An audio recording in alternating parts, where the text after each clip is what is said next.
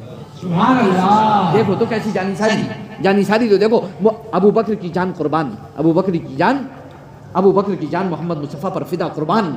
پہلے ابو بکر اندر جائیں گے.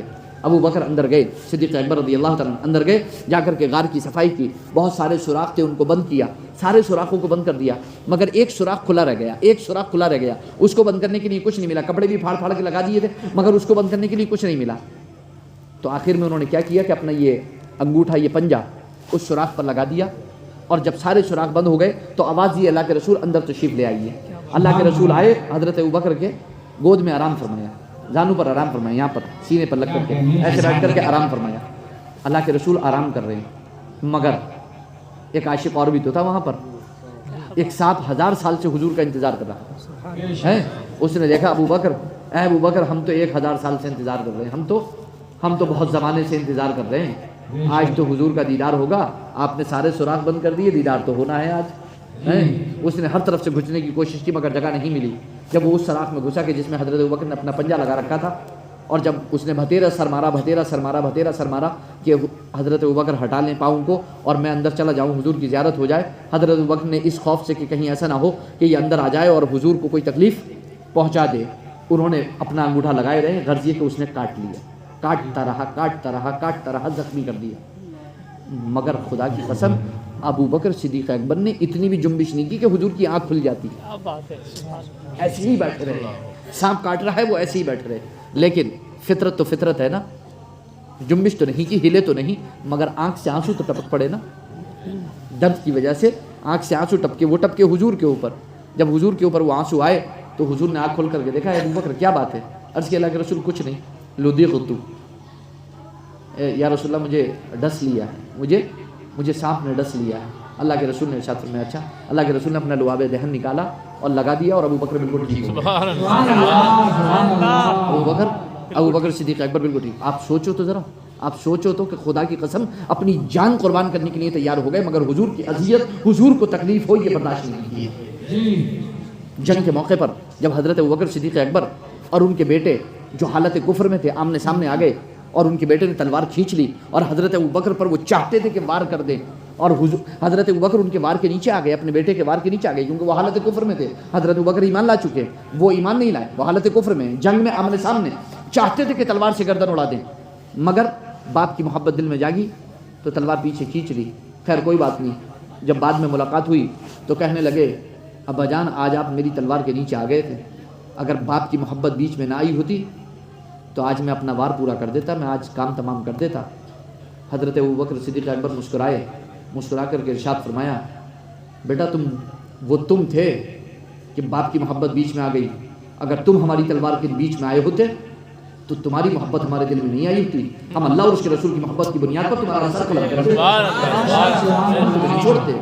تم نے چھوڑ دیا, یہ ہمارے ایمان کا جذبہ ہے, ہم تمہارا سر قلم کر دیتے. بیٹے کی محبت بیچ میں نہیں آتی, کیونکہ ایمان یہ نہیں دیکھتا, ایمان کا تو ایک ہی رشتہ ہے, ایمانی رشتہ. تم اور ہم آمنے سامنے تھے. یہ صحابہ اکرام رضوان اللہ تعالیٰ علیہ مجمعین, خدا کی قسم اتنی محبت کرتے صحابہ اکرام رضوان اللہ تعالیٰ علیہ مجمعین اللہ کے رسول سرور کونین صلی اللہ علیہ وسلم سے کہ آپ اندازہ بھی نہیں لگا سکتے. حضور صلی اللہ علیہ وسلم, دیکھو آپ یہاں پر بیٹھے ہو نا, موجود ہو, میں خدا کی قسم اگر میں آپ میں سے کسی سے بھی پوچھوں کہ آپ جانتے ہو کہ حضور کیسے تھے تو آپ نہیں بتا پاؤ گے.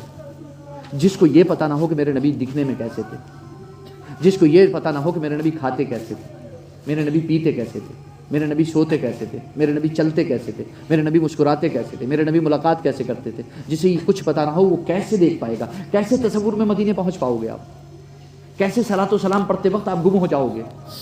کیسے آپ کھو جاؤ گے جب آپ کو کچھ پتہ ہی نہیں ہے؟ تو محدثین نے بہت بڑا کام کیا، صحابہ نے بہت بڑا کام کیا، حدیث کی بڑی بڑی کتابیں لکھی، مگر جہاں حدیث کی بڑی بڑی کتابیں لکھی جن میں حلال و حرام کے انہوں نے مسائل بیان کیے، جس میں انہوں نے نماز، روزے، حج، زکوٰۃ کے مسائل بیان کیے، حلال حرام کے مسائل بیان کیے، وہیں احادیث کی روشنی میں وہ حدیثیں بیان کی جن میں یہ مسائل بیان کیے، وہیں انہوں نے ایک کتاب ایسی بھی لکھی کہ جس میں نماز روزے کو بیان نہیں کیا، حج اور زکوٰۃ کو بیان نہیں کیا، حلال حرام کو بیان نہیں کیا، بلکہ خدا کی قسم امام ترمذی نے جہاں سنن ترمذی، جامع ترمذی لکھی، حدیث کی ایک جلیل القدر کتاب، وہیں انہوں نے ایک کتاب لکھی شمائل محمدیہ کے نام سے، اس کے 56 چیپٹر، 56 باب میں الگ الگ ٹاپک 56 باب یعنی الگ الگ ٹاپک، اور اس میں حدیثیں لے کر کے آئے اور صحیح حدیثیں لے کر کے آئے، اور اس میں کیا بیان کیا اس میں نماز کے بارے میں، روزے کے بارے میں، حج کے بارے میں، زکوٰۃ کے بارے میں، کائے کے بارے میں بیان کیا؟ نہیں جانتے انہوں نے کیا بیان کیا؟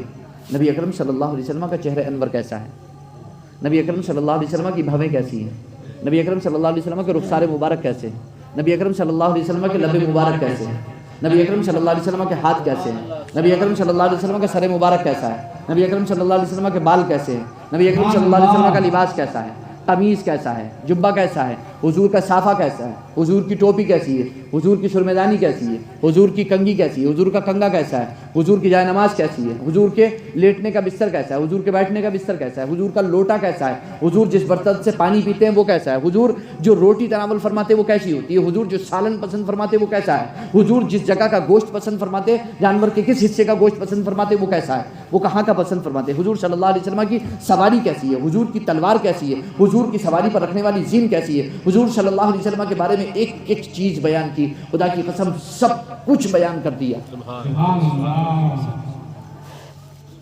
کیا اس بات کا تقاضا نہیں ہے کہ ہم پڑھیں حضور کے بارے میں؟ انگلش میں بھی موجود ہے یہ، ہندی میں بھی موجود ہے یہ، اردو میں بھی موجود ہے یہ، عربی میں تو ہے ہی موجود یہ، فارسی میں بھی موجود ہے یہ، اور باقی اور زبانوں میں بھی موجود ہے یہ۔ ایسا نہیں ہے کہ کل ہم یہ عذر کرتے کہ صاحب ہم سے تو عربی پڑھنا نہیں آتی تھی، ہم سے تو اردو پڑھنا نہیں آتی تھی، تو ہمیں کیسے پتہ چلتا، ہم کیسے حضور کے بارے میں پڑھ سکتے تھے؟ ہندی تو پڑھنا آتی ہے، انگلش تو پڑھنا آتی ہے، اردو تو پڑھنا آتی ہے، اور میں کہتا ہوں اگر کچھ بھی پڑھنا نہیں آتا تو کم سے کم پڑھے لکھے تو موجود ہیں، ان سے تو سن تو سکتے ہیں، سننا تو آتا ہے، سننا تو آتا ہے نا۔ صحابہ نے کیا کیا؟ صحابہ نے اپنی محفلوں میں بیان کیا، صحابہ اکرام رضوان اللہ تعالیٰ علیہ مجمعین نے اپنی محفلوں میں بیان کیا، خدا کی قسم بہت تعظیم کی صحابہ اکرام رضوان اللہ تعالیٰ علیہ مجمعین نے۔ اور حضرت امام مالک جو مدینے کے امام تھے، دوسری صدی ہجری کی بات ہے یہ 50 سال پہلے کی بات نہیں ہے، یہ مت کہنا کہ ہم نے تو نہیں دیکھا، 100 سال پہلے کی بات نہیں ہے، یہ دوسری صدی ہجری کی بات ہے۔ مدینے کے امام امام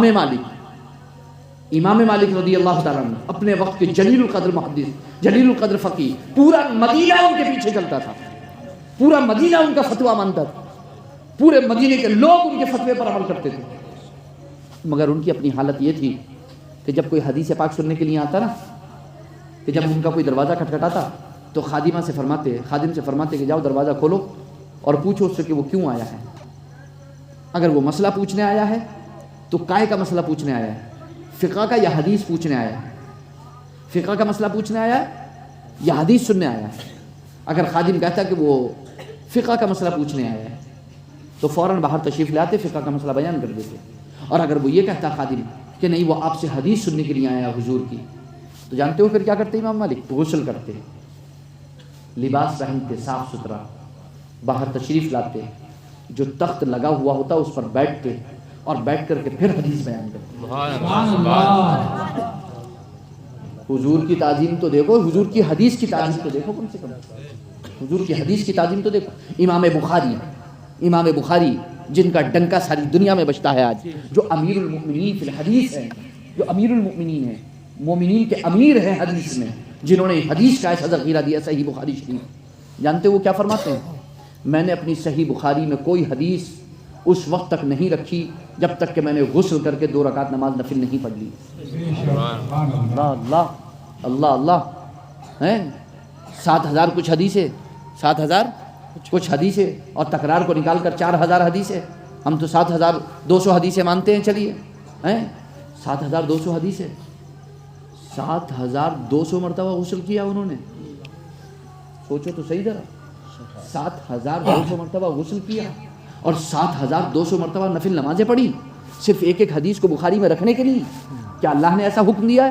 کیا رسول اللہ نے ایسا حکم دیا ہے؟ کہیں ایسا حکم موجود نہیں ہے کہ میری حدیث بیان کرنے سے پہلے غسل کرنا اور پھر 2 رکعت نماز نفل پڑھنا پھر کرنا، ایسا حضور نے کہیں نہیں فرمایا۔ یہ امام بخاری نے اپنے پاس سے کیا۔ کیا کوئی کہے گا کہ امام بخاری بدعتی ہیں؟ حضور نے تو کہیں نہیں کہا ایسا۔ صحابہ نے تو حدیث بیان کی، انہوں نے تو کبھی غسل نہیں کیا کہ پہلے غسل کر لوں پھر حدیث بیان کروں گا، پہلے 2 رکعت نماز نفل پڑھ لوں پھر حدیث بیان کروں گا، انہوں نے تو کہیں ایسا نہیں کیا۔ تو کیا امام بخاری کو کوئی بدعتی کہے گا؟ یہ کہے گا کہ دکھاؤ کہاں، اب یہاں ہم پوچھتے ہیں دکھاؤ کہاں صحابہ نے ایسا کیا کہ حضور کی حدیث بیان کرنے سے پہلے غسل کیا ہو اور پھر 2 رکعت نماز نفل پڑھی ہو پھر حدیث بیان کی ہو۔ امام مالک پہلے غسل کرتے، پھر کپڑے پہنتے، پھر تخت پہ آ کر بیٹھتے، پھر حدیث بیان کرتے۔ ہم پوچھنا چاہتے ہیں کہ کسی صحابی نے ایسا کیا؟ کوئی دکھا سکتا ہے؟ تو اب یہ رٹ کائی کی ہے کہ دکھاؤ صحابہ نے کہاں کیا؟ ارے صحابہ نے جو نہیں کیا، تابعین نے ایسا ایسا کیا، ایسا ایسا کیا، خدا کی قسم کہ صحابہ بھی رشک پر صحابہ اکرام رضوان اللہ تعالی علیہ مجمعین ہی سے سیکھا انہوں نے۔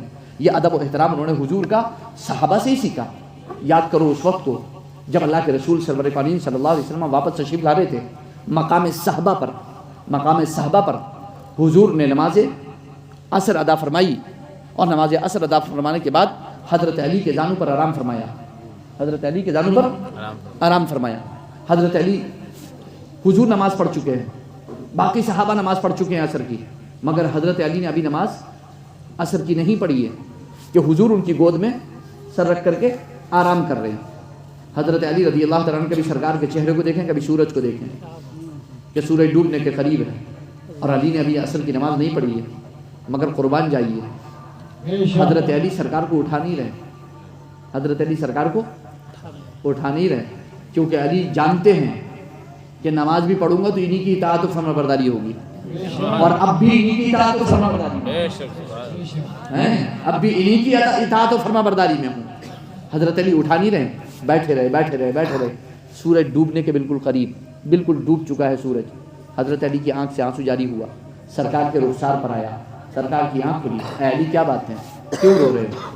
اللہ کے رسول نماز عصر۔ اللہ کے رسول نے فرمایا، سورج کی طرف دیکھا کہ سورج غروب ہونے کی طرف ہے، اللہ کے رسول نے اشارہ فرمایا، سورج واپس پلٹ آیا۔ کیا بات، سبحان اللہ۔ اللہ کے رسول نے اشارہ فرمایا، سورج واپس پلٹ آیا۔ اعلیٰ حضرت فرماتے ہیں، امام اہل سنت فرماتے ہیں، ثابت ہوا کہ جملہ فرائض فروع ہے، اصل الاصول بندگی استاد ور کی ہے۔ سبحان اللہ۔ ثابت ہوا کہ جملہ فرائض فروع ہیں، اصل الاصول بندگی استاد ور کی ہے۔ اور وہ کس کا حبیب ہے؟ وہ کس کا حبیب ہے؟ وہ اللہ کا حبیب۔ فرش والے تیری شوکت کا علو کیا جانے، خسروا عرش پہ اڑتا ہے پھریرا تیرا، میں تو مالک ہی کہوں گا کہ مالک کے حبیب، یعنی محبوب محب میں نہیں میرا تیرا۔ ابھی تک جس نے لذت نہیں چکی ہے نا، جس کو مزہ نہیں آیا ہے نا، ابھی جس کو عشق کا مزہ نہیں لگا ہے نا، جس کو عبادت کا مزہ نہیں لگا ہے نا، اسے کچھ پتہ نہیں ہے۔ اور جسے مزہ لگ جائے گا نا، وہ خدا کی قسم نہ عبادت چھوڑے نہ عشق سے پیچھا چھوڑائے، وہ عشق میں ڈوب کر کے نماز پڑھے، وہ عشق میں ڈوب کر کے عبادت کرے، اس کا ہر کام عشق مصطفیٰ کی روشنی میں ہو، لہذا عشق مصطفیٰ کا راہ لے کے چلے، اندھیری رات سنی تھی چراغ لے کے چلے۔ یہ کون سا چراغ تھا؟ عشق مصطفیٰ کا چراغ۔ میں نے جو آیت کریمہ تلاوت کی، میں زیادہ وقت نہیں لوں گا، حالانکہ میں اگر صحیح بتاؤں آپ کو تو میں نے ابھی تقریر شروع نہیں کی ہے، میں تو صرف نبی اکرم صلی اللہ علیہ وسلم کے بارے میں صرف اتنا آپ کو بتا رہا ہوں کہ صحابہ کیسے حضور کی تعظیم کرتے تھے، کیسے حضور کی تعظیم کرتے تھے۔ میں نے جو تلاوت کی آیت کریمہ، میں نے ایسی آیت کریمہ تلاوت نہیں کی کہ جو الگ ہو، میں نے خاص طور سے وہ آیت کریمہ سورہ فاتحہ کی تلاوت کی جس میں عبادت کا ذکر ہے، جس میں عبادت کا ذکر ہے، کیونکہ میں یہ چاہتا ہوں کہ ہماری اس محفل کا اختتام، یہ میں نے تھوڑا سا آپ کو ایک ایگزامپل دیا تھا کہ حضور سے صحابہ عشق کیسا کرتے تھے، محبت کیسی کرتے تھے۔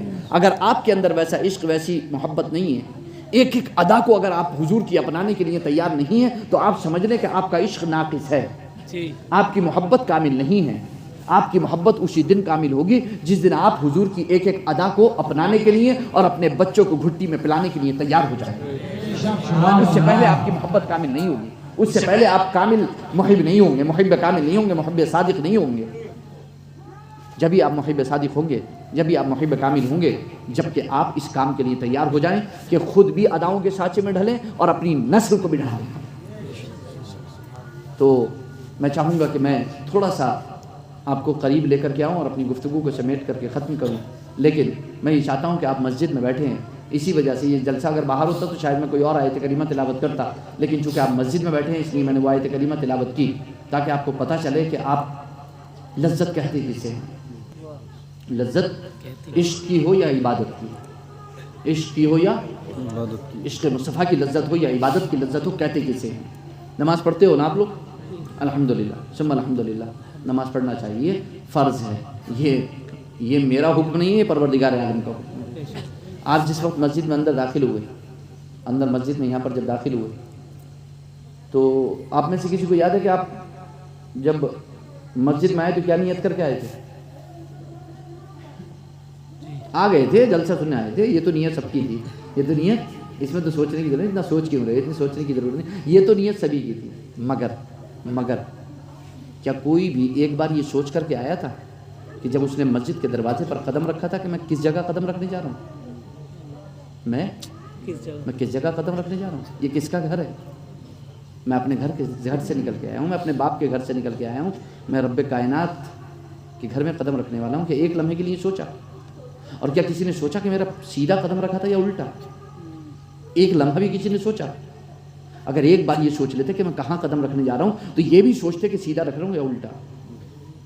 جب دل میں یہ خیال ہوتا کہ میں کہاں میں جا کہاں رہا ہوں، گھس کہاں رہا ہوں۔ ابھی کسی بڑے منتری کے یہاں کسی کے یہاں جاؤ گے تو دروازہ بھی ڈرتے ڈرتے کھٹکھٹاؤ گے، کیونکہ بڑا آدمی ہے، دروازہ بھی کھٹکھٹاؤ گے ڈرتے ڈرتے۔ اجی پردھان کا دروازہ بھی آدمی ڈرتے ڈرتے کھٹکھٹاتا۔ ہاں میں صحیح کہہ رہا ہوں، میں غلط نہیں کہہ رہا ہوں، میں صحیح کہہ رہا ہوں۔ اور خاص طور سے کسی ایسے وقت میں پہنچو کہ آرام کا وقت ہو تو سوچتے ہو لاؤ واپس ہی چلے جاؤ، کل کو ملیں گے، کیا پریشان کریں گے۔ مگر رب کائنات کے گھر میں قدم رکھا تو ایک لمحے کے لیے سوچا کہ کہاں قدم رکھ رہے ہو، کس کا گھر ہے، سیدھا رکھا یا الٹا؟ سیدھا قدم رکھنا چاہیے یا الٹا؟ سیدھا رکھنا چاہیے۔ کیوں رکھنا چاہیے سیدھا؟ سنت ہے، کہہ دو کہ سنت ہے، کہہ دو سنت ہے، ہاں سنت ہے، سیدھا رکھنا چاہیے، سنت ہے۔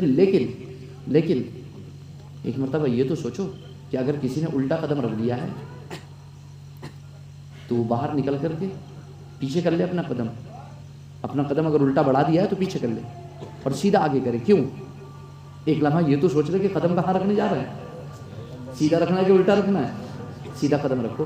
اس کے بعد قدم رکھ دیا، اندر گھس گئے، اتنے لوگ بیٹھے ہوئے ہو مسجد میں، مسجد ہی ہے یہ سب، پوری مسجد ہی ہے تقریباً، یہ مدرسہ، وہ تو مسجد میں بیٹھے ہیں تقریباً، ہم مدرسے میں بیٹھے ہیں، وہ مسجد میں بیٹھے ہیں۔ کم سے کم ایک بار یہ سوچا کسی نے کہ ہم نے اعتکاف کی نیت کی ہے کہ نہیں کی ہے؟ نہیں سوچا ہوگا، نہ کی ہوگی۔ کیوں؟ کیونکہ ہمارا ان باتوں کی طرف توجہ نہیں ہے۔ خدا کی قسم ان کو معمولی چیزیں مت سمجھو۔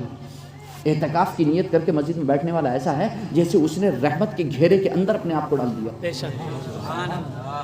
رحمت اپنے گھیرے میں لے لیتی ہے، رحمت الہی اپنے گھیرے میں لے لیتی ہے۔ آپ گھیرے سے باہر کیوں بیٹھ رہے ہو؟ آپ گھیرے کے اندر بیٹھو نا۔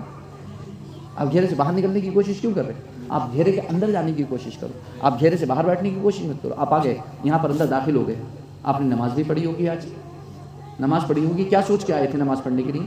عشاء کی نماز یا مغرب کی نماز یا عصر کی نماز یا ظہر کی نماز یا فجر کی نماز، کیا سوچ کر کے پڑھنے کے لیے آئے تھے؟ جب گھر سے چلے تو کیا سوچا تھا؟ نماز پڑھنے جا رہے ہیں، عبادت کرنے جا رہے ہیں، اس سے زیادہ تو نہیں سوچا ہوگا کچھ، اس سے زیادہ تو کچھ۔ اب کی بار جب آؤ نا تو یہ سوچ کر کے آنا کہ ہم رب سے ملاقات کرنے کے لیے جا رہے ہیں۔ اس کے بعد اپنے دل کی دنیا دیکھنا، اس کے بعد آپ اپنے دل کی دنیا دیکھنا کہ پھر دل میں کیا چلتا ہے۔ جب رات سے بھر یہ سوچو گے نا کہ میں اپنے رب سے ملاقات کرنے جا رہا ہوں، میں اپنے رب سے بات کرنے جا رہا ہوں، میں اپنے رب سے اپنی بات کہنے جا رہا ہوں، میں رب کا کلام سننے جا رہا ہوں، جب ایک مرتبہ سوچ کر کے چلو گے نا تو خدا کی قسم جتنی بھی خرافاتیں ہوں گی نا سب دماغ سے باہر ہو جائیں گی، جتنے بھی وسوسے ہوں گے نا سب باہر ہی رہ جائیں گے، جتنے بھی شیطانی خرافاتیں ہوں گی نا سب باہر رہ جائیں گے، جتنی بھی دنیاوی فکریں ہوں گی نا سب باہر ہی رہ جائیں گے۔ مسجد میں آگے داخل ہو گئے، اندر آگے مسجد میں داخل ہو گئے، دیکھا کہ جماعت بالکل تیار ہے، یہ جماعت تیار نہیں ہے، سنتیں پڑھنی تھیں، سنتیں پڑھنی تھیں۔ اب آپ آئے مسجد میں داخل ہوئے، آپ نے سنتیں پڑھ لی، لیکن ایک مرتبہ یہ تو سوچو کہ جب آپ نے سنتیں پڑھی تو 2 رکعت تحیۃ المسجد پڑھنا چاہیے، 2 رکعت یعنی مسجد میں گھسنے کے بعد 2 رکعت پڑھنا چاہیے، اسے کہتے ہیں تحیۃ المسجد، اسے کہتے ہیں 2 رکعت نماز نفل، اسے کیا کہتے ہیں تحیۃ المسجد۔ بہت ثواب ہے اس کا بہت ثواب ہے، تحیۃ المسجد پڑھنا چاہیے۔ لیکن علماء فرماتے ہیں کہ جو مسجد میں داخل ہو اور گھستے ہی وہ سنتوں کا وقت ہو اور سنت اسٹارٹ کر دے یا فرضوں کا وقت ہو تو اس کی تحیت کا ثواب اسے اسی میں مل جائے، اسے تحیت المسجد کا ثواب اسی میں مل جائے۔ تحیت الوضو، وضو کیا، وضو کرنے کے بعد 2 رکعت نماز نفل پڑھنا چاہیے، اسے کہتے ہیں تحیت الوضو، اس کی بھی بہت فضیلت ہے۔ لیکن اگر کسی نے بیٹھنے سے پہلے سنت اسٹارٹ کر دی وضو کرنے کے بعد تو تحیت الوضو کا ثواب اس کو اسی میں مل جائے گا۔ اب آپ آگے آ کر کے بیٹھ گئے، صف میں بیٹھ گئے، ابھی آپ نے سنت پڑھ لی، امام صاحب بھی بیٹھے ہوئے ہیں، مقتدی بھی بیٹھے ہوئے ہیں، اور ابھی تکبیر ہونے میں، اقامت ہونے میں تھوڑی دیر باقی ہے۔ اب آپ بیٹھے ہوئے ہیں، کوئی موبائل چلا رہے ہیں، کوئی بات کر رہا ہے، کوئی کسی سے کچھ کر رہا ہے، کوئی کسی سے کچھ کر رہا ہے، کوئی کسی سے کچھ کر رہا ہے، حتیٰ کہ کوئی کسی کی برائی کر رہا ہے۔ نہیں، اس سے بھی خالی نہیں ہے مسجدیں اس سے بھی۔ میں نے بھی ایک پمفلیٹ رامپور میں چھاپا تھا اپنی مسجد کے لیے کہ یہ مسجدیں ہیں تماشا گاہ نہیں ہیں، یہ مسجدیں ہیں تماشا گاہ نہیں ہیں، یعنی یہاں آپ وہ بات نہیں کر سکتے جو آپ باہر کر سکتے ہو، یہاں صرف آپ اللہ کا ذکر کر سکتے ہو، یہاں پر صرف دین کی بات کر سکتے ہو، یہاں پر صرف آپ اللہ کا ذکر کر سکتے ہو۔ یہ تماشا گاہ نہیں ہے کہ جیسی مرضی آئی ویسی باتیں شروع کر دی۔ یہ اللہ کا گھر ہے، کچھ تو خوف دل میں ہونا چاہیے، کم سے کم کہیں آ کر تو ہمیں باز آنا چاہیے، کم سے کم کسی منزل پہ آ کر کے تو ٹھہرنا چاہیے۔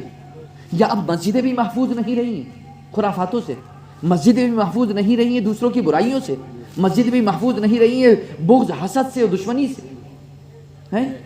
کم سے کم یہ تو سوچنا چاہیے۔ میں خدا کی قسم کھا کر کہہ رہا ہوں، میں نے اپنی آنکھ سے دیکھا کہ جس کو کسی سے تھوڑی سی بھی وہ ہوتی ہے نا، خلش ہوتی ہے نا دل میں، تھوڑی سی بھی ناراضگی ہوتی ہے نا، وہ اس کے برابر میں جا کے کھڑے ہونے کی کوشش نہیں کرتا ہے، بلکہ اگر وہ پہنچ جاتا ہے اور دیکھتا ہے کہ وہی کھڑا ہوا ہے اور اس کے بعد کوئی نہیں آ رہا ہے تو سائڈ میں کھڑے ہو کے انتظار کرتا رہتا ہے، اور پھر کوئی کھڑا ہو جاتا ہے تو جا کر کے کھڑا ہوتا ہے۔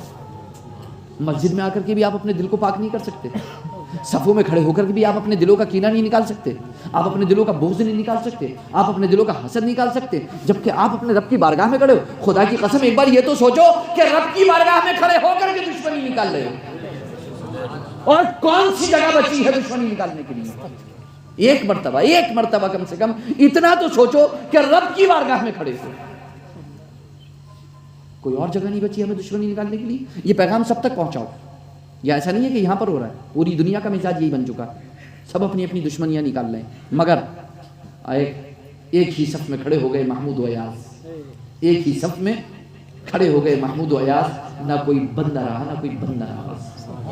خدا کی قسم مسلمانوں کی اسی ادا کو دیکھ کر کے کافر اسلام لائیں کہ بادشاہ بھی آتا ہے تو 4تھی اور 5ویں صف میں کھڑے ہو کر نماز پڑھتا ہے اور غلام آگے کھڑا ہوتا ہے۔ یہ ادا ہے مسلمانوں کی، اسی ادا پر قربان ہے کافر کہ گورا کالا چٹا سفید، مالدار غریب، فقیر یتیم مسکین، سب ایک صف میں کھڑے ہیں، سب ایک ساتھ جھک رہے ہیں، سب ایک ساتھ اٹھ رہے ہیں، ایک آدمی کی آواز پر لبیک، وہ اللہ اکبر کہتا ہے سب کھڑے ہو جاتے ہیں، وہ اللہ اکبر کہتا ہے سب سجدے میں چلے جاتے ہیں۔ کافر اسی ادا پر قربان ہے مسلمانوں کی۔ اگر ہم اس ادا کو بھی پاک نہ رکھیں تو پھر کس جگہ کو پاک رکھو گے؟ اس جگہ بھی اگر دلوں کو پاک نہ رکھا جائے تو پھر خدا کی قسم کون سی جگہ بچی ہے دنیا کے اندر کہ جہاں پر ہمارے دل پاک رہیں گے، کہ جہاں پر ہمارے دلوں میں گنجائش رہے گی، جہاں پر ہمارے اپنے بھائیوں کے لیے ہمارے دل میں محبت رہے گی۔ بہت حسن و حسین کرتے رہتے ہو، رات و دن یا حسین یا حسین یا بہت نعرے لگاتے ہیں، مگر کبھی سیرت کو پڑھا ہے، کبھی سوانے کو پڑھا ہے، کبھی کردار کو پڑھا ہے، کبھی سیرت کو دیکھا ہے، قریب سے آنے کی کوشش کر کے دیکھا ہے؟ ہماری تعلیم کے لیے تھا، ان میں آپس میں کوئی ناچاکی نہیں تھی، کوئی ناراضگی نہیں تھی، مگر ہماری تعلیم کے لیے تھا۔ امام حسین امام حسن دونوں میں کچھ ناراضگی ہوئی، بول چال بند ہوئی، 3 دن تک بول چال بند۔ امام حسین رضی اللہ تعالیٰ عنہ اچانک دل میں خیال آتا ہی ہے، جب کوئی ناراض ہوتا ہے تو پھر اچانک سے اسے پھر دل کو احساس بھی ہوتا ہے، تھوڑی دیر کے بعد دل کو احساس ہوتا ہے۔ جب احساس ہوا کہ نانا جان کا فرمان تو یہ ہے کہ کوئی مسلمان کسی مسلمان سے 3 دن سے زیادہ بول چال بند نہ کرے، سلام کلام دعا کو بند نہ کرے، اور پھر اچانک ایک اور نانا جان کا فرمان خیال میں آیا کہ نانا جان نے یہ بھی فرمایا ہے کہ جو پہلے بول چال کرے گا، جو پہلے تعلق جوڑے گا، وہ پہلے جنت میں جائے گا۔ اپنے خادم کو بلایا امام حسین نے، اور خادم کو بلا کر کے کہا کہ جاؤ بڑے بھائی امام حسن کے پاس جاؤ، ان کی خدمت میں جاؤ اور جا کر کے کہنا کہ آپ کے چھوٹے بھائی حسین نے کہا ہے کہ اے بھائی جان، نانا جان کا فرمان ہے کہ 3 دن سے زیادہ بول چال بند نہیں رہنا چاہیے، اور نانا جان کا فرمان ہے کہ جو پہل کرے گا وہ جنت میں پہلے جائے گا۔ جی تو یہ چاہتا ہے کہ میں پہل کر دوں، جی تو یہ چاہتا ہے کہ میں پہل کر دوں، لیکن چھوٹے بھائی کو یہ پسند نہیں ہے کہ وہ بڑے بھائی سے پہلے جنت میں جائے۔ چھوٹے بھائی کو یہ پسند نہیں کہ وہ بڑے بھائی سے پہلے، اس لیے آپ سے گزارش ہے آپ پہل کر دیں تاکہ آپ آگے ہوں اور میں آپ کے پیچھے جنت میں جاؤں۔ خدا کی قسم امام حسن رضی اللہ تعالیٰ عنہ کے پاس خادم نے جا کر بس اتنا کہا تھا کہ امام حسن امام حسین کے گھر تشریف لیا اور آ کر کے گلے لگا لیا۔ یہ کس کے لیے تھا؟ ان میں آپس میں کوئی ناچاکی نہیں تھی، ہماری تعلیم کے لیے، ہماری تعلیم کے لیے محبت کرتے ہیں نا اہل بیت سے، محبت کرتے ہیں نا امام حسن سے، محبت کرتے ہیں نا سیدنا امام حسین امام علی مقام سے، تو پھر یہ جذبہ کیوں نہیں ہے ہمارے اندر؟ یہ محبت کیوں نہیں ہے ہمارے اندر؟ ان کے کردار کو اپنانے کی محبت کیوں نہیں ہے ہمارے اندر؟ خالی نعرے بازی کیوں ہے؟ خالی دکھاوا کیوں ہے؟ خالی دعوے کیوں ہیں؟ کھوکھلے دعوے کیوں ہیں؟ ہمارے دعووں پر دلیلیں کیوں نہیں؟ ہمارے دعووں پر دلیلیں ہونا چاہیے۔ آپ مسجد میں آ کر کے کھڑے ہو گئے، صف میں کھڑے ہوئے، بیٹھے ہوئے، انتظار کر رہے ہیں کہ ابھی اقامت ہونے والی ہے، ابھی تکبیر ہونے والی ہے، مگر خالی بیٹھے ہوئے باتیں بنا رہے ہیں یا کچھ کر رہے ہیں یا ویسے ہی بیٹھ گئے۔ کاش وہ کیا ہوتا جو اللہ کے رسول نے فرمایا، 10 مرتبہ اللہ اکبر، 10 مرتبہ الحمدللہ، 10 مرتبہ لا الہ الا اللہ، 10 مرتبہ استغفر اللہ، 10 مرتبہ سبحان اللہ اور 10 مرتبہ استغفر اللہ۔ یہ 5 تسبیحیں ہو گئی، یہ 5 تسبیحیں ہو گئی، 10 پنجے 50۔ کتنی دیر لگے گی یہ 50 بار پڑھنے میں؟ آپ بتا سکتے ہو، اندازہ لگا سکتے ہو کتنی دیر لگے گی؟ بتاؤ 50 بار پڑھنے میں کتنی دیر لگے گی؟ 10-5 منٹ کیسے لگیں گے میرے پیارے بھائی؟ سبحان اللہ سبحان اللہ سبحان اللہ سبحان اللہ، ہر سیکنڈ پہ تو تسبیح پوری ہو رہی ہے۔ ارے آپ 2 منٹ مان لو بھائی، 50 تسبیح پڑھنی ہے نا، آپ 100 سیکنڈ مان لو، آپ 200 سیکنڈ مان لو، آپ 200 سیکنڈ مان لو، 6 18 جب بھی 3.25 منٹ 3.5 منٹ سے زیادہ نہیں لگیں گے، 2 ہی منٹ مان لو، 2 منٹ سے زیادہ نہیں لگیں گے۔ مگر قربان جائیے، اللہ کے رسول فرماتے ہیں جو یہ بندہ تسبیح پڑھتا ہے وہاں بیٹھ کر کے اس وقت میں اللہ رب العزت اس کے تمام گناہوں کو معاف فرما دیتا ہے۔ تو کیا ہم ایسا نہیں کر سکتے؟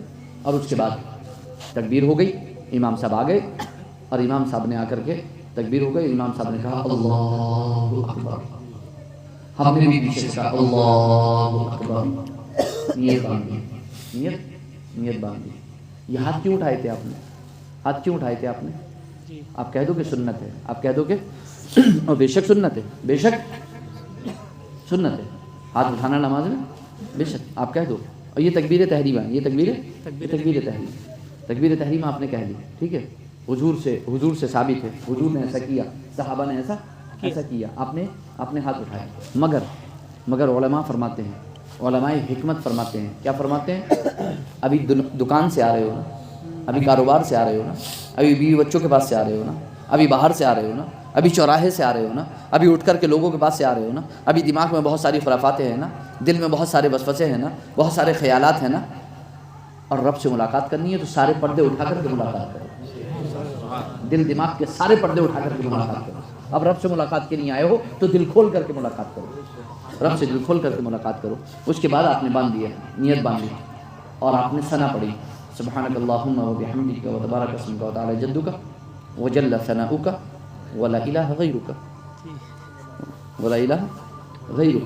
آپ نے ثنا پڑھ لی، آپ نے ثنا پڑھ لی۔ لیکن جانتے ہو آپ جب آپ ثنا پڑھو گے نا تو جناب جو آپ کا ازلی دشمن ہے نا شیطان، وہ کبھی یہ پسند نہیں کرے گا کہ وہ راندہ درگاہ رہے اور آپ محبوب بارگاہ رہے، وہ کبھی یہ پسند نہیں کرے گا، فوراً وسوسے کے نہیں آئے گا، فوراً وسوسے کے نہیں آئے گا۔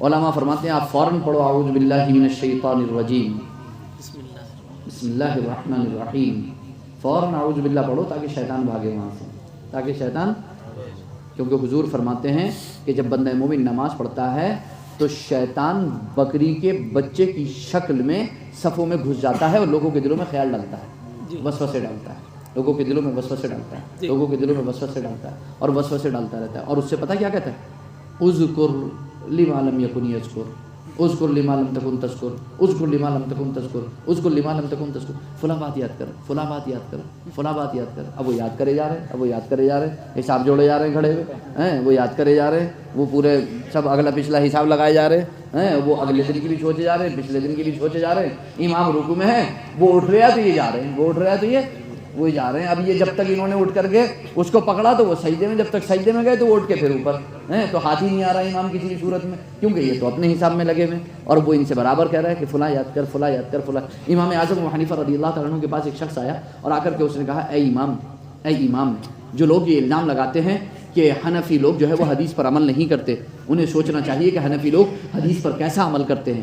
امام اعظم کے پاس ایک شخص آیا اور آ کر کے اس نے کہا، اے امام، میں نے کچھ اپنا مال دبایا تھا اور ایک جگہ میں نے دبا دیا تھا، دفن کر دیا۔ پہلے زمانے میں لوگ دفن کرتے تھے، پہلے زمانے میں لوگ دفن کر دیا کرتے، بڑے بوڑھے جو ہے گڈھا کھود کے دفنا دیتے تھے تاکہ کسی کے ہتھے نہ چڑھے، بس انہیں معلوم ہوتا تھا کہ وہ، اور بہت سارے تو ایسے ہوئے جو بیچارے نکل گئے تو کسی کو پتہ ہی نہیں چلا، وہ بعد میں کسی نے مکان دیا، کسی نے کھودا تو مل سے ہاتھ آ گئے ان کے وگرنہ، اور کچھ لوگ تو ملسے کی چاہت میں ہی دنیا سے چلے گئے، کچھ لوگ تو ملسے کی چاہت میں، ہاں، کھودتے کھودتے ان کی ناس ہو گئی، اور وہ کہ کچھ تو دبایا ہی ہوگا، کچھ تو دبایا ہی ہوگا، کچھ تو، ارے اتنی محنت اگر اللہ سے دعا کرنے میں لگا دے تو ویسے مل جاتا ہے، پوری زمین کھود کے ڈال دی، کچھ ہاتھ نہیں آیا، اللہ سے دعا کری ہوتی تو سب کچھ ہاتھ آ جاتا، سب کچھ اللہ سے دعا کرنے سے جنت بھی مل جاتی ہے۔ جنت پیسوں سے نہیں ملتی، جنت پیسوں سے، جنت دعا سے ملتی ہے، جنت عبادت سے ملتی ہے، جنت اللہ کے فضل سے ملتی ہے، جنت اللہ کی رحمت سے ملتی ہے۔ امام سے کہا کہ میں نے چھپا دیا تھا اور آپ مجھے یہ بتا دیں کوئی وظیفہ ہو تو، ہم بھی آج کل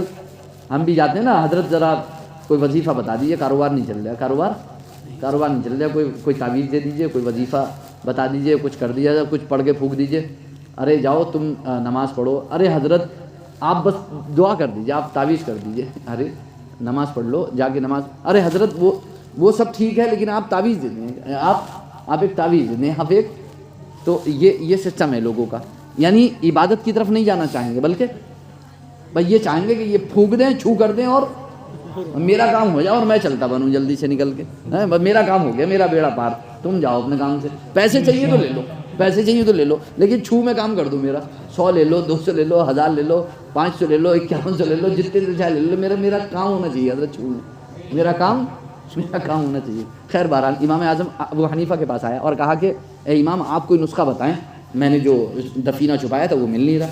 امام اعظم مسکرائے اور مسکرا کر کے ارشاد فرمایا کہ تم گھر جاؤ اور گھر جا کر کے وضو کرو اور عشاء کی نماز پڑھو، اور اس کے بعد ساری رات نفل نماز پڑھنا، ساری رات نفل نماز، لیکن ایک شرط ہے کہ اگر تمہیں بیچ میں تمہارا مال یاد آ گیا تو تم نماز چھوڑو گے نہیں، پڑھو گے صبح تک، پڑھو گے صبح تک۔ ان نے وعدہ کر لیا، اب تو سارے وعدے کر لے گا وہاں بیٹھ کے تو جو بھی کہو گے سارے وعدے کر لے گا، وہ حج کو جانے کو کہو گے تو وہ بھی وعدہ کر کے آ جائے گا، میں وہاں بھی جاؤں گا حضرت، سب کچھ کروں گا میں، اور جیسے ہی کام ہوا پھر تو حضرت سے بھی ملنے نہیں جاتا، وہ حضرت سے بھی اگلی بار جب ہی ملتا ہے جب کوئی اور، ارے حضرت وہ بڑا، بس کیا بتاؤں، بڑا پریشان ہوں، آپ ہی کی یاد آتی ہے، جب بھی کوئی حضرت تو آپ ہی دکھائی دیتے ہیں، آپ کے سوا تو کوئی دکھائی نہیں دیتا، آپ ہی کے اوپر نظر جاتی ہے، بس ہمارے لیے تو آپ ہی سب کچھ ہیں، ہمارے لیے تو آپ ہی سب کچھ ہیں۔ تو امام اعظم نے فرمایا کہ صبح تک نماز چھوڑنا مت، انہوں نے کہا وعدہ کر لیا، ٹھیک ہے۔ جا کے وضو کر کے عشاء کی نماز پڑھی، اس کے بعد نفل نماز پڑھنا شروع کری، اور جیسے ہی نفل نماز پڑھنا شروع کری، بس پہلی رکعت تھی کہ اسے یاد آ گیا، اجی دوسری رکعت اسے بھاری پڑ گئی کہ یہ دوسری کیسے پوری ہوگی، یہ دوسری۔ ان نے جلدی سلام پھیرا اور جا کے ان نے نکالا اپنا مٹکا جو بھی تھا اور نکال کے بغل میں دبا کے وہ سو گیا آرام سے۔ انہوں نے کہا بس اب ہو گیا کام، بس کافی ہے۔ صبح کو جب امام اعظم ابو حنیفہ رضی اللہ عنہ کی بارگاہ میں وہ پہنچا تو امام اعظم ابو حنیفہ نے سب سے پہلا سوال کیا، یہ نہیں پوچھا کہ تمہارا مال ملا کہ نہیں ملا، سیدھا سوال کیا کہ تم نے صبح تک نماز پڑھی تھی کہ نہیں؟ تو اس نے کہا کہ حضرت میں صبح تک نماز نہیں پڑھ پایا، امام اعظم نے فرمایا کیونکہ تمہارا مال مل گیا تھا تمہیں. انہوں نے کہا جی حضرت میرا مال مجھے مل گیا تھا اس لیے میں صبح تک نماز نہیں پڑھ پایا. امام اعظم نے فرمایا میں جانتا تھا کہ تمہارا مال تمہیں مل جائے گا, تمہارا مال تمہیں مل جائے. اس لیے کہ جب تم نماز پڑھنے کھڑے ہوگے تو شیطان تمہارے کان میں آ کر کے کہے گا اذکر لما لم تکن تذکر. حضور فرماتے ہیں کہ شیطان آ کر کے کہتا ہے فلاں بات یاد کر, فلاں بات یاد کر, فلاں بات یاد کر. میں جانتا تھا کہ وہ تمہیں تمہارا مال ضرور یاد دلا دے گا کیونکہ وہ یہ گوارہ ہی نہیں کرے گا کہ تم سجدہ کرتے رہو اور وہ راندہ درگاہ ہے, وہ مردود بارگاہ ہے اور تم مقبول بارگاہ ہو. وہ یہ گوارہ کرے گا ہی نہیں. وہ مال تو دے دے گا, دنیا تو تمہارے قدموں میں لا کے ڈال دے گا, لیکن وہ یہ نہیں چاہے گا کہ تم ایک سجدہ کرو, تم مقبول بارگاہ رہو. وہ کبھی نہیں چاہے گا. وہ خود مردود بارگاہ ہے, وہ کبھی نہیں چاہے گا کہ تم مقبول بارگاہ رہو. سجدے سے جو بھاگا تھا, وہ جو آج تک جنت نہیں ملی ہے واپس اور نہ ملے کبھی, وہ کبھی نہیں چاہے گا کہ تم سجدہ کرو. فرمایا میں نے اس لیے کہا تھا کہ تم صبح تک عبادت کرتے رہنا, کیونکہ مال تو یاد آ ہی جائے گا نا, تو مال تو صبح کو بھی مل جائے گا, مگر شیطان کی نافرمانی ہوتی رہے گی, اللہ کی فرمانبرداری ہوتی رہے گی. اب جو شیطان چاہتا تھا وہ کر لیا تم نے. وہ چاہتا تھا کہ تم عبادت نہ کرو, سو آرام سے. اس نے پہلے سجدے میں دے دیا سب کچھ اور تم آرام سے سو گئے, تم آرام سے سو گئے. تو ہم شیطان یہ چاہتا ہے, تو شیطان وسوسہ کرتا ہے. جب ہم ثنا پڑھ لیتے ہیں تو وہ ہمارے دل میں خیال وسوسے ڈالنے کی کوشش کرتا ہے. علماء فرماتے ہیں فوراً پڑھو اعوذ باللہ من الشیطان الرجیم. آپ نے پڑھ لیا, پھر بسم اللہ الرحمن الرحیم. اس کے بعد امام قرات کرتا ہے, یا آپ جب تنہا نماز پڑھتے ہوتے ہو تو پڑھتے ہو سورہ فاتحہ. الحمدللہ رب العالمین الرحمن الرحیم مالک یوم الدین ایاک نعبد و ایاک نستعین اهدنا الصراط المستقیم صراط الذین انعمت علیہم غیر المغضوب علیہم ولا الضالین. آمین. آپ پڑھتے ہو نا, پڑھتے ہو, لیکن کبھی آپ نے سوچا نہیں کہ اس کو پڑھتے وقت ہوتا کیا ہے. اس کو پڑھتے وقت آپ نے یہ کبھی نہیں سوچا. آپ نے سورہ فاتحہ پڑھی لیکن آج تک کبھی اس کا ترجمہ پڑھنے کی کوشش نہیں کی, اور اگر پڑھنے کی کوشش بھی کی تو یاد کرنے کی کوشش نہیں کی. کبھی آپ کو نماز پڑھتے وقت, سورہ فاتحہ پڑھتے وقت ترجمہ اس کا دماغ میں چلا نہیں, جیسے اسکرین پہ چلنا چاہیے سامنے, جیسے اسکرین پہ سامنے چلنا چاہیے, جیسے آپ کے دنیاوی خیالات آپ کے سامنے اسکرین پر ایسے چلتے رہتے ہیں. کبھی سورہ فاتحہ کا ترجمہ بھی تو چلا کر کے دیکھا ہوتا ہے, ایسے یاد بھی تو کیا ہوتا کبھی. جانتے ہو جب آپ سورہ فاتحہ پڑھتے ہو کتنی تیزی سے پڑھ لیتے ہیں. لوگ چاہتے ہیں کہ 6 دن کا قرآن ہو اور اتنا تیز ہو کہ جس کی حد نہیں 20 منٹ میں تراویح نہیں بڑھ جائے, 20 منٹ میں نہیں 5 منٹ میں نماز نہیں بڑھ جائے. سورہ فاتحہ پڑھتے ہو آپ, لیکن اگر کبھی آپ لذت ہوتی, شوق ہوتا, اگر آپ کے اندر جذبہ ہو تو آپ دیکھو کبھی پڑھ کر کے, جب بندہ مومن پڑھتا ہے نماز میں کھڑے ہو کر کے سورہ فاتحہ اور پہلی آیت کریمہ پڑھتا ہے الحمدللہ رب العالمین, تو حدیث پاک میں آتا ہے, صحیح حدیث پاک میں ہے, آواز آتی ہے حمیدنی عبدی, میرے بندے نے میری حمد کی. آپ جب کہتے ہو الحمدللہ رب العالمین تو آواز کیا آتی ہے حمیدنی عبدی, میرے بندے نے میری حمد کی. جب آپ پڑھتے ہو الرحمن الرحیم تو آواز آتی ہے اثنا علی عبدی, میرے بندے نے میری ثنا کی, میرے بندے نے میری ثنا کی. جب آپ پڑھتے ہو مالک یوم الدین تو آواز آتی ہے غیب سے مجدنی عبدی, میرے بندے نے میری بزرگی بیان کی, مجدنی میری تمجید کی, میری بزرگی بیان کی. جب آپ پڑھتے ہو ایاک نعبد و ایاک نستعین, اے رب ہمارے ہم تیری ہی عبادت کرتے ہیں اور تجھی سے مدد چاہتے ہیں. جب آپ یہ پڑھتے ہو تو آواز آتی ہے ھذا بینی و بین عبدی, یہ تو میرے اور میرے بندے کے درمیان کا معاملہ ہے, یہ تو میرے اور میرے بندے کے درمیان کا معاملہ ہے, میری عبادت کرتا ہے, مجھ سے مدد چاہتا ہے, یہ تو میرے اور میرے بندے. اب دیکھو تو کتنا پیارا کلام ہے. رب فرما رہا ہے کہ یہ تو میرے اور میرے بندے کے درمیان کا معاملہ ہے, ھذا بینی و بین عبدی. پھر آپ کہتے ہو اہدنا الصراط المستقیم, اے رب ہمارے تو ہمیں سیدھی راہ چلا, راہ ان کی جن پر تیرا انعام ہوا, احسان ہوا, جو انعام یافتہ ہے, جن پر تیرا احسان ہوا, نہ کہ ان کی راہ جن پر تیرا, اور نہ ہی بھٹکے ہوئے کی راہ. ہمیں تو ان کی راہ چلا جن پر تیرا انعام ہوا, احسان ہوا. جب آپ یہ دعا کرتے ہو ہمیں سیدھی راہ چلا, ہمیں صراط مستقیم پر چلا, جب آپ یہ دعا کرتے ہو تو آواز آتی ہے سألنی عبدی ولعبدی ما سأل, میرے بندے نے مجھ سے مانگا ہے اور میرے بندے کے لیے وہی ہے جو اس نے مجھ سے مانگا ہے. میرے بندے نے مجھ سے مانگا ہے اور میرے بندے کے لیے وہی ہے جو اس نے مانگا ہے.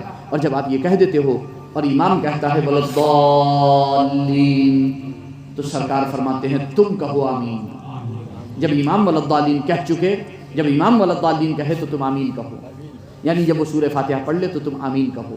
اور پھر حضور فرماتے ہیں آمین کہتے وقت اس بات کا ذہن میں خیال رکھو کہ آمین ایسا نہ ہو کہ وہ رکوع میں جاتا ہو تو آپ آمین کہتے ہو. نہیں، وہ سورت پڑھ کے فاتحہ پڑھ کے سورت پڑھ کے ختم کرتا ہو تو آمین کا دھیان آئے.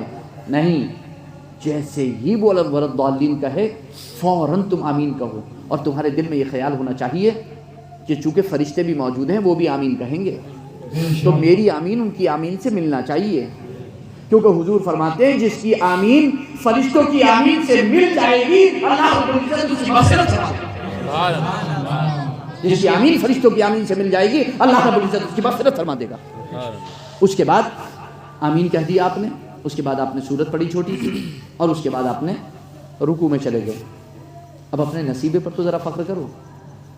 یہ وہ بارگاہ تھی جہاں اچھے اچھوں کو کھڑے ہونے کی اجازت نہیں ملتی، کھڑے ہونے کی چھوڑو گھسنے کی اجازت نہیں ملتی. اپنا نصیبہ تو دیکھو کہ کھڑے ہونے کی اجازت وہ بھی رب کی بارگاہ میں، رب کی بارگاہ میں کھڑے ہونے کی اجازت، رب کی بارگاہ میں کھڑے ہونے کی اجازت ملی. اور جب آپ نے اتنی تعریف کی، اتنی اس کی حمد کی اور اتنی اس سے دعائیں کی، اتنی التجائیں کی، تو قربان جاؤ اپنے نصیبے پر کہ اس نے صرف کھڑے ہونے کا نہیں بلکہ اپنی بارگاہ میں جھکنے کی بھی اجازت دی. اب آپ جھک گئے، اور جب آپ جھک گئے تو یہ کیسے ہو سکتا تھا کہ آپ کا رب آپ کو کھڑے ہونے کی اجازت دے اپنی بارگاہ میں اور جھکنے کی بھی اجازت دے دے اور آپ ایسے ہی کھڑے رہے؟ نہیں، فوراً آپ نے سوچا کہ جب رب نے مجھے اپنی بارگاہ میں جھکنے کی اجازت دے دی ہے تو اب کیسے ہو سکتا ہے کہ میں رب کی تسبیح نہ کروں. سبحان ربی العظیم، سبحان ربی العظیم، سبحان ربی العظیم. تسبیح کری، اب کھڑے ہوئے. سمع اللہ لمن حمیدہ. کیا مطلب ہے اس کا؟ کیا مطلب ہے اس کا؟ سمع اللہ لمن حمیدہ کا ترجمہ کیا ہے؟ کیا مطلب ہے اس کا؟ سن لیا اللہ نے اس کو جس نے اس کی حمد کی. حمد کرنے والے کی حمد کو اللہ نے سن لیا، تسبیح کرنے والے کی تسبیح کو اللہ نے سن لیا. ایک صحابی حضور کے پیچھے نماز پڑھ رہے تھے. انہوں نے جب یہ جملہ سنا پہلی بار سمع اللہ لمن حمیدہ، تو ان کے دل میں خیال آیا کہ اللہ ہماری حمد سنتا ہے. ہم جب حمد کرتے ہوتے ہیں تو اللہ رب العزت ہماری حمد سننا ہے اور یہ قبول ہو رہی ہے، یہ قبول ہو رہی ہے.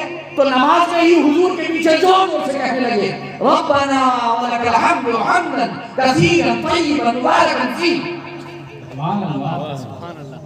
بہت لمبی حمد انہوں نے شروع کر دی زور زور سے.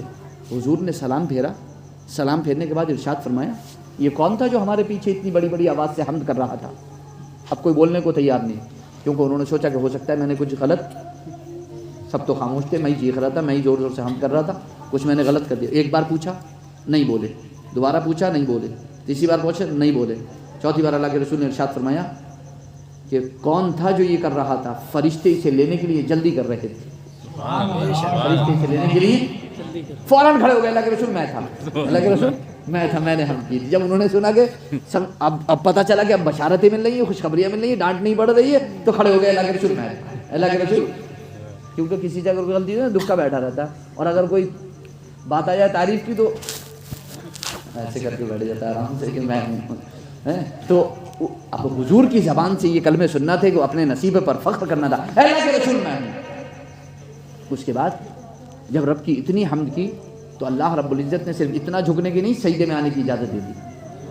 اور یہ سب سے بلند ترین مقام ہے، عبادت کا سب سے بلند ترین مقام ہے سجدہ. جب انسان اپنی پیشانی کو رب کی بارگاہ میں رکھ دے، سر تسلیم تھم کر دے، اس سے زیادہ کوئی چیز نہیں ہو سکتی کہ اس نے اپنی پیشانی کو زمین پر رکھ دیا، سر تسلیم خم کر دیا. اور قربان جائیے جب بندے نے اتنا کیا کہ اپنی پیشانی کو زمین پر رکھ دیا تو رب کے انعام و اکرام کی بارشیں دیکھیں کہ ابھی تک کھڑے ہونے کی اجازت ملی تھی، پھر جھکنے کی اجازت ملی، پھر سجدے کی اجازت ملی، اور جب سجدہ کر لیا تو پھر اب رب کی بارگاہ میں بیٹھنے کی اجازت مل گئی. کتنے نصیبے والا ہوگا وہ کہ جسے رب کی بارگاہ میں اب بیٹھنے کی اجازت مل جائے. اپنے نصیبے پر تو فخر کرو کہ کسی گھسنے کی اجازت نہیں مل رہی کسی کو، اور آپ کو بیٹھنے کی بھی اجازت مل رہی ہے رب کی بارگاہ میں. آپ کو رب کے گھر میں، آپ کو رب کے سامنے، رب کے حضور بیٹھنے کی بھی اجازت مل رہی ہے. کیا فرماتے ہیں حضور؟ ان تعبد اللہ کانک تراہ فان لم تکن تراہ فانہ یراک. تم اللہ کی عبادت ایسے کرو گویا تم رب کے انوار و تجلیات کا مشاہدہ خود کر رہے ہو. یا کم سے کم اتنا جانو کہ تمہارا رب تم کو دیکھ رہا ہے۔ بے شک سبحان اللہ اور جب وہ بیٹھ بھی گیا تو اس کے دل میں خیال آیا کہ یہ کیسا ہو سکتا ہے، یہ کیسے ہو سکتا ہے کہ جس رب نے اتنی کرم فرمائیاں، اتنی مہربانیاں، اتنا فضل فرمایا، اتنا کرم فرمایا کہ اپنی بارگاہ میں بیٹھنے کی اجازت دے دی، تو اب کیسے ہو سکتا ہے کہ ایک ہی رکعت پہ اکتفا کیا جائے، ان تمام کاموں کو دوبارہ سے کیا جائے؟ کیونکہ عاشق کی تمنا یہی ہوتی ہے کہ جو کام اس کے محبوب کو پسند ہو وہ بار بار کرنا چاہتا ہے، وہ تو جو کام اللہ کو پسند ہے وہ بار بار کرنا چاہتا ہے۔ تو ایک بار میں کام نہیں بنا، دوبارہ سے، حالانکہ دوسری رکعت میں کوئی الگ کام نہیں ہے، کوئی الگ چیزیں نہیں ہیں، دوسری رکعت میں بھی سب وہی ہے، مگر یہ انعام ہے کہ دوسری رکعت کا موقع ملا۔ بے شک سبحان دوسری اللہ رکعت میں خدا کی قسم ممکن تھا کہ ہمیں موت آ جاتی، ممکن تھا ہمیں رب کے حضور حاضری کا موقع نہ ملتا، ممکن ہے کہ گناہوں میں ہی اٹے رہ جاتے، ممکن ہے کہ گناہوں میں ملوث ہوتے، اس دنیا رخصت ہو چلے جاتے۔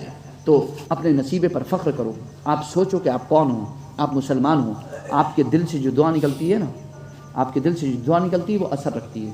آپ دیکھو قرآن کریم کے 10 مقامات، قرآن کریم میں 10 مقامات ایسے ہیں جہاں پر اللہ رب العزت نے اپنے ساتھ اپنے حبیب کا ذکر فرمایا ہے اور مؤمنین کا ذکر فرمایا ہے۔ بے شک سبحان اللہ 10 مقامات ایسے ہیں جن میں اللہ نے مسلمانوں کا ذکر فرمایا ہے۔ سوچو تو ذرا صحیح کہ مسلمانوں کا ذکر فرمایا ہے وہاں پر، اس سے زیادہ نصیبہ کیا ہوگا ہمارا؟ اس سے زیادہ ہمارا نصیبہ کیا ہوگا؟ لیکن وہ مومن بھی تو بنو کہ جن کا ذکر قرآن میں ہوا ہے، وہ سے والے مومن بنو۔ اللہ رب العزت مجھے آپ کو سب کو توفیق عطا فرمائے، دارین کی سعادت و برکتوں سے مالا مال فرمائے۔ میں جو ہے وہ بس صرف اتنا چاہوں گا کہ اس محفل کے اختتام پر کہ ہم اور آپ مل کر کے ایک چھوٹا سا ذکر، اور یہ حضرات موجود ہیں، ناظرین حضرات اگر چلانا چاہیں تو پوری رات آپ کے پاس ہے، مجمع آپ کے پاس ہے، محفل آپ کے پاس ہے، یہ شوق سے سننے، جذبے سے سننے، اٹھ کے کوئی نہیں گیا الحمدللہ، اس لیے مجھ پر یہ الزام نہیں آ سکتا کہ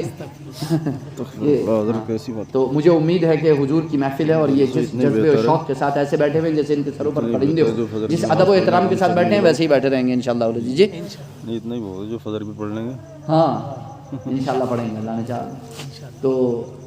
میں اور آپ سے صرف اتنا چاہوں گا کہ ایک ذکر میرے ساتھ مل کر کے کر لیجئے جی، اور اس کی فضیلت میں بس چند جملوں میں بتا دوں گا، لیکن میرے ساتھ مل کر کے ذکر کر لیجئے تاکہ ہمیں یہ پتہ چلے کہ ہم ہیں کس صف میں شامل، اور ہم نے ذکر کیا ہے تو ہمارا بھی ذکر ہوا ہے۔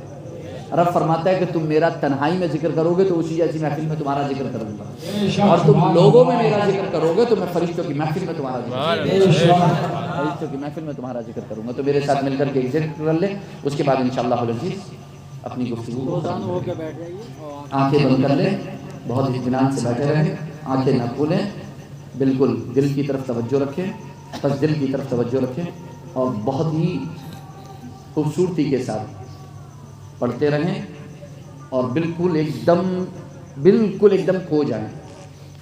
بسم اللہ الرحمن الرحیم۔ لا الہ الا اللہ محمد رسول اللہ اشہد ان لا الہ الا اللہ واشہد ان محمدا عبدہ ورسولہ۔ یا اللہ یا رحمان یا رحیم، دل مارا کن مستقیم بحق ایاک نعبد و ایاک نستعین۔ یا اللہ یا لطیف یا نور یا خبیر یا سمیع یا بصیر۔ سبحان اللہ والحمد للہ ولا الہ الا اللہ واللہ اکبر۔ سبحان اللہ والحمد للہ ولا الہ الا اللہ والله أكبر سبحان الله والحمد لله ولا إله إلا الله والله أكبر سبحان الله والحمد لله ولا إله إلا الله والله أكبر سبحان الله والحمد لله ولا إله إلا الله والله أكبر سبحان الله والحمد لله ولا إله إلا الله والله أكبر سبحان الله والحمد لله ولا إله إلا الله والله أكبر سبحان الله وبحمده سبحان الله العظيم سبحان الله وبحمده سبحان الله العظيم سبحان الله وبحمده سبحان الله العظيم سبحان الله وبحمده سبحان الله العظيم سبحان الله وبحمده سبحان الله العظيم سبحان الله وبحمده سبحان الله العظيم سبحان الله وبحمده سبحان الله العظيم. اللہ کے رسول صلی اللہ علیہ وسلم ارشاد فرماتے ہیں کہ اللہ کے کچھ فرشتے ہیں جو زمین میں گردش کرتے رہتے ہیں اور انہیں کچھ لوگوں کی تلاش ہوتی ہے. اچانک وہ ایک محفل میں پہنچتے ہیں جہاں اللہ کے بندے یہ ذکر کرتے ہوتے ہیں. وہ اس ذکر کو سنتے ہیں, اپنے دوسرے ساتھیوں کو بھی اسی محفل میں بلا لیتے ہیں اور بلانے کے بعد پھر رب کی بارگاہ میں پہنچتے ہیں. جیسے ہی پہنچتے ہیں پروردگار عالم ارشاد فرماتا ہے, صحیح مسلم شریف کی حدیث پاک, کہاں سے آ رہے ہو؟ حالانکہ تمہارا رب زیادہ جانتا ہے کہ وہ کہاں سے آ رہے ہیں. فرشتے عرض کرتے ہیں پروردگار عالم تیرے بندوں کے پاس سے آ رہے ہیں. کیا کر رہے تھے وہ؟ حالانکہ تمہارا رب زیادہ جانتا ہے کہ وہ کیا کر رہے تھے. فرشتے عرض کرتے ہیں پروردگار عالم یسبحونک ویحمدونک ویکبرونک ویہللونک ویمجدونک. اے پروردگار عالم وہ تیری تسبیح بیان کر رہے تھے, وہ لا الہ الا اللہ کہہ رہے تھے, وہ سبحان اللہ کہہ رہے تھے, وہ الحمدللہ کہہ رہے تھے, وہ اللہ اکبر کی صدائیں بلند کر رہے تھے. پروردگار عالم ارشاد فرماتا ہے کیا چاہتے ہیں مجھ سے؟ کیا چاہتے ہیں مجھ سے؟ فرشتے عرض کرتے ہیں پروردگار عالم تجھ سے تیری جنت چاہتے ہیں, تجھ سے تیری جنت چاہتے ہیں. پروردگار عالم ارشاد فرماتا ہے میری جنت دیکھی ہے انہوں نے, میری جنت دیکھی ہے انہوں نے. فرشتے عرض کرتے ہیں پروردگار عالم تیری جنت تو نہیں دیکھی. پروردگار عالم ارشاد فرماتا ہے میری جنت دیکھ لیتے تو ان کا کیا ہوتا. جب بن دیکھے یہ عالم ہے, دیکھ لیتے تو کیا ہوتا. فرشتے عرض کرتے ہیں پروردگار عالم اگر یہ تیری جنت دیکھ لیتے تو اور زیادہ تیری تسبیح تیری پاکی بیان کرتے. پروردگار عالم ارشاد فرماتا ہے کس چیز سے میری پناہ چاہتے ہیں؟ فرشتے عرض کرتے ہیں پروردگار عالم تیری جہنم سے وہ تیری پناہ چاہتے ہیں. پروردگار عالم ارشاد فرماتا ہے میری جہنم دیکھی ہے انہوں نے میری جہنم دیکھی ہے. فرشتے عرض کرتے ہیں پروردگار عالم تیری جہنم دیکھی تو نہیں. پروردگار عالم ارشاد فرماتا ہے اگر میری جہنم دیکھ لیتے تو بیٹھ جاؤ وہیں بیٹھ جاؤ. اچھا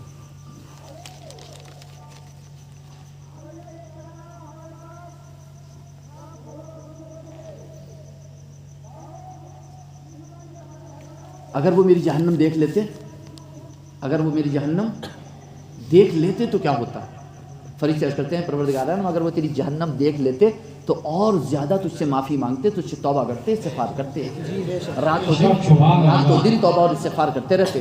پروردگار عالم ارشاد فرماتا ہے اشہدوا یا ملائکہ, اے فرشتوں گواہ ہو جاؤ, اے میرے فرشتوں یا ملائکتی، اے میرے فرشتوں گواہ ہو جاؤ، قد غفرت لہم، میں نے سب کی مغفرت فرما دی۔ سبحان اللہ سبحان اللہ۔ فرشتے عرض کرتے ہیں پروردگار عالم اس محفل میں تو ایک بندہ ایسا بھی تھا جو تیرا ذکر کرنے نہیں آیا تھا۔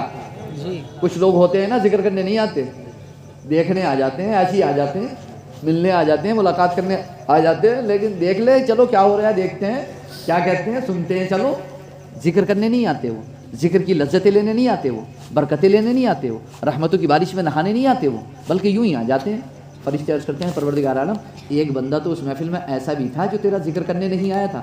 پروردگار عالم ارشاد فرماتا ہے، بخاری اور مسلم شریف کے متفق الفاظ ہے، لا یشقى جلیسہم، میرے ذاکر بندوں کی صحبت و سنگت میں بیٹھنے والے بھی محروم نہیں کیے جاتے، سبحان اللہ، ان کی محفل میں بیٹھنے والے بھی محروم نہیں کیے جاتے۔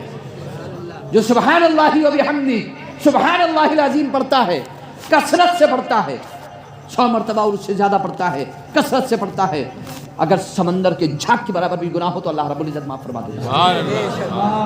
اور خدا کی قسم قیامت کے دن جب ہماری نیکیوں کے پلے میں نیکیاں کم ہوں گی، ہمارے گناہوں کا پلہ بھاری ہوگا، تو یہی تسبیح جو آج آپ نے کی ہے اور آپ اس کو زندگی میں اگر کرتے رہیں گے تو یہی سبحان اللہ آپ کے پلے میں رکھ دیا جائے گا جس سے آپ کا آدھا پلہ بھر جائے گا، یہی الحمدللہ آپ کے پلے میں رکھ دیا جائے گا جس سے آپ کا آدھا پلہ بھر جائے گا۔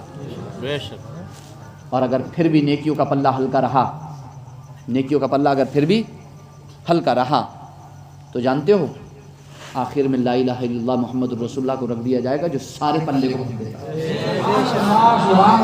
سارے پلے کو بھر دے گا، اور انشاءاللہ جنت ملے گی، انشاءاللہ جنت ملے گی۔ اللہ رب العزت قبول فرمائے، دارین کی سعادت و برکت سے ہمارا مال فرمائے۔